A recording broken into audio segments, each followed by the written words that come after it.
সন্ধে লাগার আগে আগে ব্যাগপত্র গুছিয়ে আমরা বাড়ি থেকে বেরিয়ে পড়লাম। অনেকটা পথ অতিক্রম করে আমরা যাচ্ছি, এক জায়গায় পার্টি আছে আজকে, তো অনেকটা পথ যেতে হবে, যার জন্যে কিন্তু আমরা এতটা ব্যাগপত্র নিয়ে চলে এসেছি। অনেকটা পথ পার করে আমরা পৌঁছে গেছি ননদের বাড়ি। 10 মিনিটের পথ পার করে ননদের বাড়ি চলে এসেছি। আর এতটা ব্যাগপত্র দেখার কারণ হচ্ছে ছোট যা পুচকিকে নিয়ে ননদের বাড়ি দুদিন থাকবে, আর পুচকি আজকে প্রথমবার পিপির বাড়ি এসছে, যার জন্য কিন্তু পিপি ওয়েলকাম করার জন্য রেডি।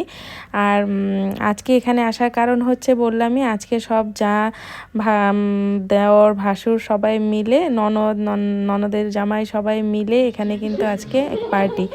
তো বললাম না, এই বছর আমি হাইস্ট পিকনিক করেছি। তো যাই হোক, এখানে আসার পরে সন্ধ্যেবেলায় চাটা খেয়ে নিলাম। তারপর এখানে দি ভাই আর কিয়ান অনেক সময় খেলাধুলো করলো। তারপর কিয়ানকে ডিনার করিয়ে ঘুম পাড়িয়ে দিলাম।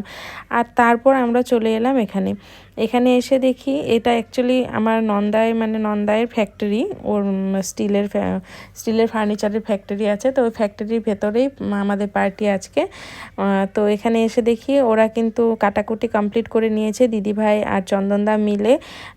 মোটামুটি রান্নাবান্নার জন্য যা যা কাটাকুটি সব কিছু কমপ্লিট। আর ওইদিকে ছোটদিও এসে গেছে, ছোটদা, আয়ুষ, ভাস্তি মানে ওরাও এসে গেছে।